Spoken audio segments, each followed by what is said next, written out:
Magandang araw kaibigan, tuloy po kayo sa Boss TV.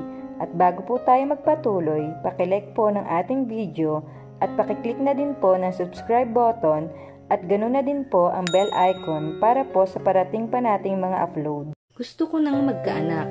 Siyempre, para matupad iyon, kailangan ko ng asawa. At ikaw ang napili kong maging ina ng aking mga anak.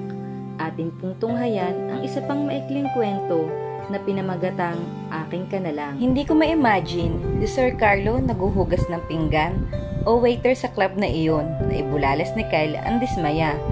Miyembro pala siya ng sikat na club Montana. Tumaas isang kilay ni Jeline. Ang sungit-sungit nun ni Kapinga hindi niya kaya magtimpla. Paghuhugas pa kaya ng pinggan. Ano kaya kung pumunta tayo roon masubukan natin ang club Montana na ito? Alamin natin kung anong trabaho roon ni Sir Carlo. Nangingislap ang mga mata ni Kyle. Naku, siguradong magugulat yon pag nakita tayo roon. Inismeran ito ni Jeline. Nahihibang ka na ba? Lugar na pang mayaman yun. Walang duda, isang basong tubig pa lang, mahigit 100 piso ang presyo. Curious lang naman ako sa Club Montana na ito. Kita mo, puro binatang mayayaman ang miyembro at may-ari. Ang sikat na aktor na si Erwin Ferrer ay miyembro din. Makikita rin natin siya roon. Huwag ka na mag-ambisyon, Kyle. Abot-abot ang pag-iling niya. Nahihirapan ka na ngang makisama sa isang saksakan ng hambog na si Sir Carlo. Dadagdagan mo pa? Sa tingin ko naman, hindi naman suplado si Erwin. Hindi porke arugante ang amo natin, ano na din ang kaibigan niya. Sobra ka naman. Hindi siya sumagot. Ano ba talaga ang problema mo? Nanghihinayang ka sa 1,000 pisong limit natin? Makakabungkusi ko natin ang mga mayayaman. Babawi tayo kay Sir Carlo. Babawi? Kung dito sa opisina, inuutusan niya tayo, doon naman siyang uutusan natin. Ba, customer yata tayo, nagbabayad. Anong masasabi mo? Ngingiti-ngiti si Kyle. Baka nakakalimutan mong ang customer is always right. Anong kabulastugan ito, Ivan? Hawak-hawak ni Carlo ang dyaryo. Kailangan pa ba natin ng publisidad? This article is so damn annoying. Halos mapuno ng tinig niya ang opisina. Piko na siya dahil sa nabasa. Tumawa lang si Ivan sa kabilang linya. What's wrong about it? Libre naman ito. Hindi natin mapipigilan magkaroon ng media hype sa opening ng Club Montana para sa mga babae. My point is, bakit kailangan isulat pa ang ating mga pangalan? Ayan, alam na ng buong Pilipinas who's behind the Club Montana. Pinagbigyan na nga natin ang kahilingan nila. Tapos, kinaladkad pa ang pangalan natin. Wala akong makitang masama roon. Ano ngayon kung malaman ng taong na tayo ang bumubuo sa club? Ayaw mo nun, lalong dadami ang parokyano, malamang dagdag na trabaho. Hindi ako pabor sa tila pagbabago nitong club natin. It's supposed to be all-male hangout. Matinding problema ang haharapin natin. Female client, Jesus. Napatawa muli si Ivan. Take it easy, hayaan natin sila. Wala na tayong magagawa. We've been hit straight. Wala lang kasi silang outlet na all-female club. E di magtayo sila ng sarili nilang all-female association. Guguluhin lang nila ang ating teritoryo. We've been through that, haven't we? Nagpakawala nang naiiritang paghinga si Carlo. Pakiramdam ko, binebenta tayo eh. Nakakapikon. Baka isipin ng iba nagbebenta tayo ng aliw. That's disgusting. Nasa tono na pagsasalita ni Ivan ang hindi mapakaniwalang assumption niyang iyon. Antindi mo talaga mag-isip, ang problemahin mo ay ang assignment mo sa Sabado. Ikaw ang bartender. Napailing siya. And hey, watch out for your fax. Tumunog ang fax machine. Kinuha niya ang papel. Ano naman ito? Mail of the night? Slam book? Hindi makapaniwala sa nabasa. Nasa tinig niya ang pagkadisgusto. Anong kaibangan na naman ito? Ikaw ang unang mail of the night ng club. What? You got me, ikaw ang in charge sa gabing iyon. And of course, sentro ng atensyon ng ating mga bisita. Don't get me wrong, walang kalaswan ito. Bakit kailangan pa ng biodata? Mareklamo ka talaga. Sige na, sulatan mo na lang. Tapos, ibalik mo sa akin. Hihintayin ko yan ha. Yun lang at nawala na sa linya si Ivan. Nais niyang lamukusin iyon. Labag sa loob niya ang pagsagot sa data na hinihingi sa kanya. Ibinalik niya iyon kay Ivan sa pamamagitan din ng fax. Miss Hernandez, he on the intercom. Walang sumasagot doon. Miss Hernandez, wala pa ring sumasagot mula roon. Napatingin siya sa suot na relo. Tapos na ang break Miss Hernandez? Binigyan ni Jeline ng ngiti ang kanyang boss. Hubalit hindi nito ibinalik ang ngiti niya. By the way, did he ever smile? Sabi ng isip niya. 2 taon na siya sa kumpanya pero hindi pa niya nakitang ngumiti si Carlo. Galing ako ng powder room, sir. Kinabahan na siya. Sa tingin niya ay galit ng amo niya. Meron ba siyang nagawang mali? Parang nagtitimpi lang na umiling ito. I want the accounting report of the Wave Island now. Matigas nitong sabi, almost yelling. Yes sir, mabilis naman siyang kumilos. Hinanap niya sa patong-patong na folder sa ibabaw ng mesa niya ang kailangan nitong report. Subalit hindi niya makita ang hinahanap. Sigurado siyang naroon lang ang folder ng Wave Island. Napatingin siya sa lalaki. Pinagmamasdan nito ang bawat kilos niya. Nasaan na? Lalo tuloy siyang nataranta. Dahil naku-conscious ito kung tumingin, sino bang nakialam na mga gamit ko? Talagang wala roon ang report ng mga pinagsama-samang folder. Sino kaya ang kumuha nun? Miss Hernandez, sa tingin niyang nababagot na ito. Huwag mong sabihing nawawala ang report ng Wave Island. Nasa tinig nito ang pagkadismaya, subalit tinitigan lang siya nito na parabang noon lang siya nakita. Kinabahan na siya. Nandito lang yun kanina, sir. Then, find it, he barked. Before turning on his heels, bumalik siya sa pribadong silid. Iniisa-isa niya ang folder na naroon, pero wala talaga ang hinahanap niya. Kanina lang, inaayos niya ang Wave Island report. Sino kaya magaling na kumuha niyon? Ito ba? Si Kyle ang nataasan niya ng paningin. May kip-kip itong green folder. Kaagad niyang nakilala iyon. Kinuha niya rito ang folder. Paano ito napunta sa iyo? Ang tanong, paano iyan nakarating sa powder room? Umiling-iling si Kyle. Natatandaan kong ibinigay ko ito sa iyo kahapon. Kaya alam kong ikaw ang nakaiwan yan. Napakamot siya sa noo. Kaunting memorya na lang talaga ang naroroon sa kokote niya. Hindi niya matandaang dala niya iyon kanina sa powder room. Ito ba ang hinahanap ni Sir Carlo? Tumango siya. Oo, hayun, nagalit. Salamat ha. Ngumiti si Kyle. Huwag kang mag-alala, makakaganti rin tayo sa kanya. 2 tulog na lang. Siya naman ang ating bubulyawan. Ipapasok ko muna ito ha. Tinalikuran niya ito at kumatok sa pinto ng opisina ni Sir Carlo. Pagkatapos, itinulak niya iyon papasok. Narito na ho, sir. Give it to me. Mabilis namang ibinigay ni Jeline. Ang tindi ng kanyang kabog sa dibdib habang pinagmamasdan ito. Hihintay ni Kyle ang kanyang pagbabalik. Talagang hintay nito ang paglabas niya. Bakit ba ganyan si Sir Carlo? Parang lagi may problema, nakasimangot na hindi mo maintindihan. Wala nang ginawa kundi ang maninghal. Naninibago ka pa? Pero ang napansin ko sa kanya, pag sa mga lalaking empleyado, okay naman ang pakikitungo niya. Pagdating sa ating mga babae, he's a bastard. Nakakapikon. Naku, kung hindi lang siya ako empleyado, matagal ko nang biniliwan iyon. Nagkibit balikat siya. Galit yata sa mga babae iyon eh. Muling nagsalita si Kyle. Alam naman nating divorce siya. Siguro ay tayo ang ginagantihan sa paghihiwalay nilang mag-asawa. That's horrible. Hindi nga natin nakita ang asawa niya eh. Bakit tayo naman ang pagdidiskitahan niya? Aber, sige na nga, bumalik ka na sa trabaho mo. Maya-maya ay mahuli tayo niyon, pareho pa tayong malilintikan. Basta ang usapan natin. Natatakot ako. Bakit ka naman matatakot? Para sa lahat ngayon, ang Club Montana. Basta may pera, in. Pag wala, out. Alam nga naman ipagtabuhin niya tayo roon. Bakit? Sila lang ba ang may karapatang mag-good time? Ano ba talaga ang gagawin natin doon? Tatambay, kakain. Okay ba sa iyo ang uminom tayo? Syempre, titikim lang. Hindi naman tayo maglalasing no? Sa Sabado ha? Pagtalikod ni Kyle, nahulog siya sa malalim na pagninilay. Oo nga naman, wala siyang dapat ikatakot. Hindi naman sila magtatagal doon. Bakit sila pagbabawalang pumasok, gayong may pera naman sila? Higit sa lahat, bukas na sa publiko ang Club Montana. Dinala niya ang dyaryo sa bahay. Pagdating ni Jeline sa bahay, muling binasa ang anunsyo tungkol sa Club Montana. Bakit? Ang inang nataasan niya ng paningin. Ho, ano ba ang nababasa mo riyan at napapangiti ka? Nakatayo sa may pinto ng silid si Aling Tise. Tama ng pagbabasang yan, may pasok ka pa bukas. Anong oras na ho ba? 11:00 na. Ho, hindi niya napansin ang mabilis na pagdaan ng oras. Nakaubo siya ng 2 oras sa pag-iisip sa lakad nila sa Sabado at pagdiskubre ng lihim ng Club Montana. Sige na anak, magpahinga ka na. Tinanggal ni Aling Tise sa pagkakatali ang kurtina. Inaayos iyon.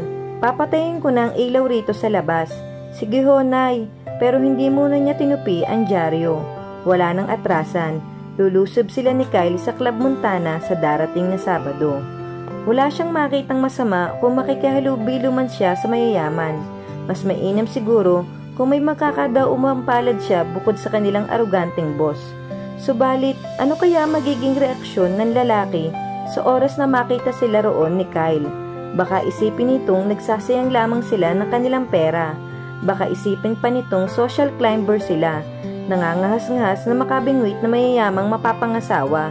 Sa bagay, sa pag-uugali ng lalaki, posibleng iyon ang isipin nito sa kanilang ng kaibigan.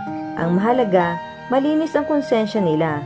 Napangiti siya, pero talagang nangihinayang siya sa kanilang boss. Kung mukha ang pagbabasihan, kakaiba ito. Sa katawan naman, kahit balot ito ng damit, he was still a knockout.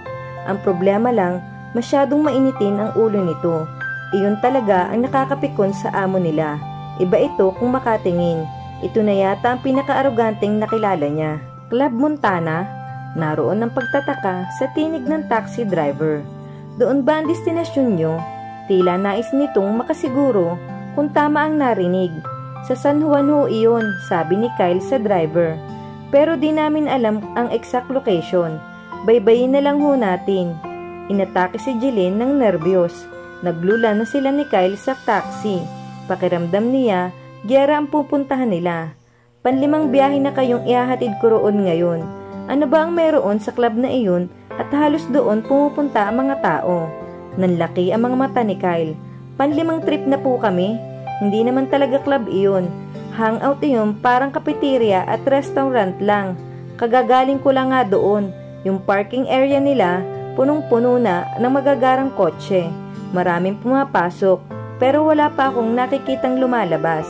Hindi pa naman kasi oras ng uwian, sabi ni Kyle na kinalabit pa siya. Okay ka lang, marahan siyang tumango. Ano bang meron doon? Wala naman, sagot muli ni Kyle sa nagtatakang driver. Bagong hangout ho iyon sa totoo lang. Kaya nga kami pupunta roon para madiskubrehin ang pagkakaiba niyon sa ibang club. Pilit namang kinalma ni Jeline ang damdamin. Gusto niyang panghinaan ng loob. Wala siyang makitang dahilan para makaramdam ng takot. Nag-aalala lang siya sa magiging reaksyon ng kanilang boss sa oras na makita silang naroroon. Masyado kayatang tahimik ha. Wag mo nga akong pinagpapapansin, Kyle. Alam mo namang kinakabahan nga ako eh. Sunod-sunod ang pagpapakawala ng hininga ang ginawa niya. Pilit na pinaluluwag ang dibdib. Tinatanggal ang takot na naroroon. Bakit ka nga ba kinakabahan? Ewan ko. Por Diyos, Jeline, wala tayong gagawing masama. Maglilibang tayo. Bakit? Sila lang ba ang may karapatang pumunta ron? Huwag ka ngang ganyan. Napansin nilang huminto na ang taxi. Pareho silang napamulagat nang makitang naroon na sila sa tapat ng Club Montana. Kaagad napansin ni Jeline ang 3 babaeng naka-evening gown na may tinitingnang board sa naiilawan. Ano? Nakababa na pala sa taxi si Kyle. Bumaba na rin siya. Hinigit niya ang kamay ang suot na bestida. Binili niya iyon nung nakaraang araw para lang maisuot ng gabing iyon. Bayad na ba? Aalis ba yun kung hindi pa bayad? Pinandilatan siya nito ng mata. Ang laki ng neon board, patay sindi ang ilaw roon. Simpleng Club Montana ang nakasulat. Hindi pa sila nakakahakbang nang may tumigil na taxi sa mismo kinatatayuan nila. May bumaba roon na 4 na babae. Nagtatawanan pa ang mga ito. Mga disente itong tingnan sa suot na evening gown. Hindi kaya tayo ma-out of place? Halos pabulong niyang baling kay Kyle. Itinuro niya ang 4 na babae na pansamantalang tumigil doon sa board at may tinitingnan. Cheap ba tayo sa suot natin? Baka nakakalimutan mong mahal ang pagkakabili natin sa bestidang ito. Hindi ito basta-basta, Jeline. Sino magsasabing poor ang mga beauty natin? Iisang butik ang binilhan nila ng mga bestida. 3,000 pesos ang presyo ng bawat isa. Babagay iyon kahit saang anong okasyon at bagay naman sa kanila. Halika na nga, sumunod si Jeline sa kaibigan. Binati sila ng 5 gwardya. Binigyan naman ito ni Kyle ng ngiti samantalang alanganin siyang tumango. Let's see what's in here. Tumigil sila sa board na tinitingnan ng mga nagdidistantingang customer. Heaven, look, it's Sir Carlo. Napahigit na naman siya ng hininga. Litrato nga ng kanilang boss at nakaharap sa kanila. 13 by 13 ang laki niyon at close up pa ang kuha. Mail of the night na ibulalas ni Kyle. He's the handsome bartender. Basa nito na nakasulat sa ibaba ng litrato. Important reminder, the man is very arrogant. Nakibasa na rin siya. Napahagikik si Kyle. Mukhang nagsasabi lamang sila ng totoo. Divorce, 29 years old, 5 feet 11 inches, 150 pounds, hazel brown ang mata, itim ang buhok, chairman of Overview Hotels and Restaurant. Siniko ito ni Jeline. Ang mga mata mo na nga lang ang pabasahin mo. Itinuro niya ang magandang babae na papalapit sa kinanatatayuan nila. Nag-iisa lang ito kagaya nila, nakabistida rin ito. Walang pakailam si Kyle, ipinagpatuloy nito ang pagbabasa. October 5, malapit na pala ang birthday. Sa Amerika ipinanganak, ang hobbies, it's none of your damn business. Kyle, nasa tabi na nila ang magandang babae na nakita niya. Hinila niya ang kaibigan. Papasok ba tayo o hindi? Mag-ayos ka nga, napansin niyang nakatingin sa kanila ang isang security guard. Ano kaya ang ibig sabihin ng mail of the night? Ewan, halika na nga, sabi na lang ni Kyle. Itinulak nila ang pinto, sumalubong sa kanila ang maingay na tugtog na hindi nila alam kung saan nang gagaling. Pero talagang marami ng tao. Ang laki pala nito, mukhang wala ng bakanting mesa, na isatinig niya. Halos lahat na ng mesa ay okupado. Doon tayo, saan? Sumunod siya rito, papunta sila sa counter kung saan mayroong mga nakahilerang upuan. Behind the counter, naroon ang lalaking inaasahan nilang makita. Kasalukuyan itong nagsasali ng alak sa isang shaker, si Sir Carlo Montevera. Hinawakan niya ang braso ni Kyle. Pwede ba tayong maupo riyan? Kinakabahan na naman siya. Parang bawal, ni wala nga nakatambay. O order lang tayo ng alak, tapos hahanap na tayo ng mapapwestuhan. Nangingibabaw pa rin ang tinig ni Kyle sa lakas ng tugtog doon. Isang order lang. May alam ka bang pwedeng orderin? Oo naman, leave everything to me. Lumapit na sila sa bar. Nakataas pa ang noo nito at nakaupo sa isang silya. Nakatalikod si Sir Carlo kaya hindi pa sila nito nakikita. Alumpihit naman siyang sumunod. Kinalma niya ang sarili. Nakita niyang humarap sa kanila ang kanilang amo. Natigilan ito nang makilala sila. Subalit nakatutok ang atensyon nito sa kanya. Nagwala na ang puso niya. Ang tindi ng nararamdaman niyang kaba. Pero naroon ang nakaka-conscious na tingin. Subalit matatag naman si Kyle. 2 bananas liqueurs please. Kaagad nitong order. I want it bubbly. Ewan ko lang sa kanya kung iyon din ang gusto niya. Umurong ang dila niya. Ngayon ay nakatingin muli sa kanya ang kanyang boss. Ni hindi niya malaman ang gagawin. I want it bubbly too. Ni hindi nga niya alam kung ano iyon. Table number. Mabilis naman si Kyle. There, itinuro nito ang bakanting mesa sa dulo. It's already taken, matigas nitong sabi. Ngunit nagsasali na ng alak ang isang shaker. Kasunod niyon, nakita nilang may umupong 5 lalaki sa mesang itinuro ni Kyle. Oh, nakibit balikat ito. Can I help you ladies? Isang gwapong lalaki ang nalingunan nila. Yes, you can certainly help us, ngumiti ang kaibigan niya. We need a table. Walang dudang nahalina ito sa karisma ng lalaki. I don't think there's one available for us. Of course, there's always a table for a beautiful ladies. If you'll follow me, please. Kaagad tumayo si Jeline at sumunod sa lalaki. Kung hindi siya mapakali, kalmado naman si Kyle. Ang pinagdalhan sa kanilang mesa ay mayroon ng nakaupo. Natatandaan naman niya ang babae roon. Ito ang nasa likuran nila kanina sa board. Natatandaan naman niya ang babae roon. Ito ang nasa likuran nila sa board kanina. Ang nakabistida na kagaya nila. Mukhang kakilala nito ang lalaking tumulong sa kanila. Thank you, Jenny, sabi ng lalaki sa babaeng naroon. Pagkatapos, binilingan sila nito. Make yourself comfortable, ladies. Ihahatid ko na lang dito ang inyong drinks. Nakangiti itong tumalikod. Thank you, nagawa rin ngumiti ni Jeline sa lalaki. Nagpakilala siya sa babae. Good evening, I'm Jeline Hernandez and this is Kyle Marasigan. Pasensya na, wala na kaming bakanting mesa. Jenny abuela, friendly naman ito. Halos magkasabay lang tayong dumating, diba? Pakiramdam niya ay welcome sila sa mesang iyon. Makikita iyon sa ngiti ng babae. Tumungo siya, nakaupo sila. First time namin dito, siya na ang nagsimula ng usapan. Wala lang kasi kaming magawa, pero hindi naman talaga kami magtatagal. May trabaho pa kami bukas. Huwag kayong mag-alala, first time ko rin dito. Lahat ng mga babae ay first time dito, nakangiting sabi ni Jenny. Sa totoo lang, noon ko pa gustong pumasok dito, pero ngayon lang ito naging open sa mga babae. Kilala mo yung lalaki, hindi napigilan ni Kyle ang magtanong. Nakita nito ang tinutukoy. Naroon ang lalaki sa bar at naglalagay ng baso sa tray. Tumango si Jenny. Isa siya sa mga miyembro ng Club Montana. That's Arvin Diaz, and that's man behind the counter. The bartender is Carlo Montevera. I think you already seen his picture outside. Mukhang maraming alam si Jenny. Pero sa hula ni Jeline, hindi nila kauri ang babae. Kakaiba ang ganda nito. May poise ito, magaling magsalita. Subalit, wala siyang makitang suot na alahas, maliban sa suot nitong relo. Paano mo sila nakilala? Muling tanong ni Kyle. Palapit na sa mesa nila si Arvin Diaz, may dala itong tray. Excuse me ladies, sabi ng lalaki. Bubbly banana and Tropicana red wine. Inilapag nito ang drink sa harap nila. Pinirmahan ni Jenny ang resibo at iyon din ang ginawa nila.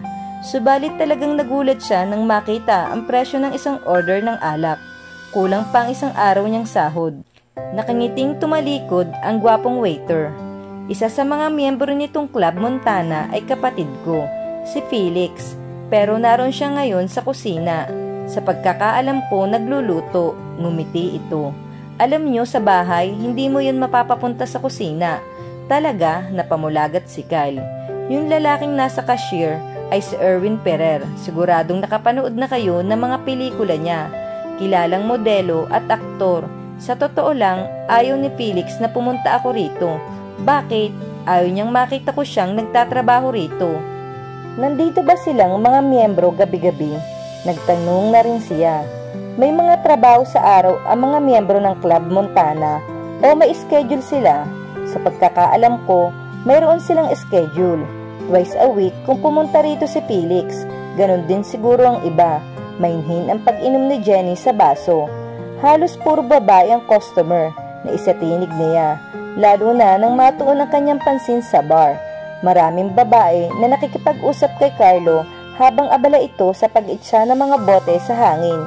He's good at that, ha? Napatingin siya kay Jenny. Si Carlo, magaling siyang bartender, pero siya ang pinakamayaman sa lahat ng miyembro, kaya ang swerte ng babaeng makakabihag sa kanya. Ano kaya ang magiging reaksyon nito sa oras na malamang tauhan sila ni Carlo? Pero sa pagkakabasa ko kanina sa board, the man is arrogant. Lahat naman yata sila pangungumpisal ni Jenny. Where else could you find a place like this na puro mayayabang at arugante ang may-ari? Muling bumalik ang atensyon ni Jeline sa bar. Mukhang sumasayaw si Carlo habang nagseshake. Enjoy na enjoy naman ang mga babae roon.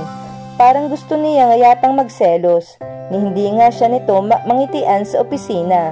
Kung alam lang ng mga ito kung gaano ka-antipatiko ang bartender. Saan ka pupunta? Tanong niya kay Kyle. Sa bar o order. Nakita niya ang baso nito. Ubos na. Ayoko na, hindi niya gusto ang lasa ng iniinom. Medyo umiikot na nga ang kanyang paligid. Higit sa lahat, ayaw niyang magpakita sa kanilang amo. Umalis pa rin si Kyle. Hindi niya alam kung ano talaga ang gusto nitong patunayan kay Sir Carlo. Minabuti na rin niyang ubusin ang laman ng kanyang baso. That's Fernan Villarreal, ang dumaang the waiter na tinutukoy ni Jenny. Kanina pa nito tinuturo ang mga kakilalang miyembro ng Club Montana. So far, wala siyang maipipinta sa mga miyembro nito. Wala siyang makitang pangit. Karamihan sa mga babaeng naririto ngayon ay mga nagme-male hunting. Siyempre, dito lang matatagpuan ang most after bachelor. Sa tingin niya, si Carlo ang pinupunteriya ng mga babaeng naroroon ngayon. Dahil ba ito ang male of the night? Mukha ang lalaki ang celebrity roon. Ni wala ngang pumapansin kay Erwin Ferrer. May prospect ka na ba, Jeline? Ha? Hindi niya inaasahan ang tanong na iyon. Si Carlo ba? Pero papaano iyan, halos hindi na umalis doon ang mga bubuyog sa bar. Maging si Kyle, nakaimpok na rin doon. Mukhang nakalimutan na tayo. Curiosity ang nagdala sa amin dito, alanganin siyang ngumiti. Kasi halos lahat pinag-uusapan itong club. Hindi kami nagme-mail hunting. Sorry about that anyway. Nice meeting you, Jeline. Hindi na ako magtatagal. Kung may maitutulong ako sa iyo about those guy, give me a call. I could easily arrange a date. Sa ganda mong iyan, that will be an easy job for me. Ipinasa sa kanya ni Jenny ang tarjeta nito. That's so sweet of you, sabi niya. By the way, do you have a contact number? Pwede na ba sa trabaho? Iyon ay ibinigay niya sa bagong kaibigan. Ano ngayon kung malaman nitong tauhan siya ni Carlo Montevera? Nakita niyang dumaan sa cashier si Jenny at nagbayad. Pagkatapos ay tuloy na itong umalis. Si Kyle naman ay mukhang nakalimutan na siya. Can I buy you a drink? Sino itong gwapong lalaki na nakangiti sa kanya? Miyembro ba ito ng Club Montana? Oh, thank you, but no thanks, ang tanging naisugot niya. Wala namang masama kung makipag-usap siya rito, pero ayaw niya talaga niyang uminom. By the way, I'm Giovanni Santiago, nagpakilala naman siya rito. Kasunod na yun, hiningi nito ang permisyon niya kung pwedeng maupo roon. Hindi naman niya ito tinanggihan. Isa pa, wala talagang bakanteng mesa. Napag-alaman niyang doon tumatambay ang lalaki. Pero hindi ito miyembro ng club. Wala na raw bakante para dito dahil hindi na tumatanggap ng bagong miyembro. Hindi na siya nagtanong pa kung bakit. Tinawag ng lalaki ang waiter na ayon kay Jenny ay si Arvin ang pangalan. Nag-order ito ng sandwich para sa kanya at alak naman para dito. Sa makalawa, ako ang mail of the night nila. Pwede ka bang pumunta? Ano ang ginagawa ng mail of the night? Wala lang, featured guest, pero magiging waiter ako. At least, kahit paano, napadikit ako sa Club Montana members. Marami ang naghahangad na mapabilang sa club nila. Pangalawa ako sa non-member na magiging in charge sa club. Yung bartender ang mail of the night ngayon. Tumango si Giovanni. Si Carlo Montevera, malamig nitong sabi. Nice fellow, but there's something in his voice na nagsasabing hindi nito gusto ang bartender. Hindi sinasadyang napatingin siya sa suot na relo. Ilang minuto na lang ay 12:30 na. Subalit naroon pa rin si Kyle sa bar. Nag-excuse siya kay Giovanni at lumapit sa bar. Abala si Carlo sa trabaho nito. Halos lahat ng mga babae roon ay nakatunganga rito at parang naglalaway sa kakisigan ng iyon ng lalaki. Kinalabit na niya ang kaibigan. Pagkatapos ay itinuro nito ang kanyang relo. May pasok pa tayo bukas, kailangan na nating umalis. Walang dudang lasing na ito. Sa harap nito ay may basong walang laman. Hindi naman nagpapilit pa si Kyle. Sabay silang lumapit sa counter. Binayaran nito ang sariling bill. Ganon din ang ginawa niya. Pagkatapos niyon ay binigyan sila ng cashier ng exit pass. Bumalik si Jeline sa mesa nila. Formal siyang nagpaalam kay Giovanni. Binigyan siya nito ng tarjeta. Kinuha naman ito ang telephone number niya sa trabaho. Sidis, lulan na sila ng taxi. Hawak ni Kyle ang 6 na tarjeta.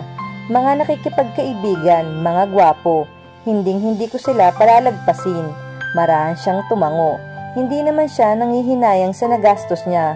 Mayroon naman siyang naging kaibigan sa katauhan ni Jenny Abuela. May nakilala pa siyang gwapong lalaki. Ang boss natin, tinititigan ako ng masama kanina. Natawa si Kyle. Parang nga akong kakainin eh. Sorry na lang siya, nagbayad naman ako. Hindi siya makapaniwalang inuutusan siya ng kanyang empleyada. Inuutusan mo? Oo, humingi ako sa kanya ng malamig na tubig. Siya lang talaga ang inutusan ko. Paano kung sipain ka niyon sa trabaho? Maayos akong humingi sa kanya. Nakiusap pa nga ako eh. Una siyang inihatid nito, mismong ang kanyang ina ang nagbukas ng pinto. Sana ay hindi magpakita bukas sa opisina si Sir Carlo. Half day lamang sila tuwing linggo, pero laging nandun ang lalaki. Ang sigurado lang siya ngayon, muli siyang babalik sa Club Montana.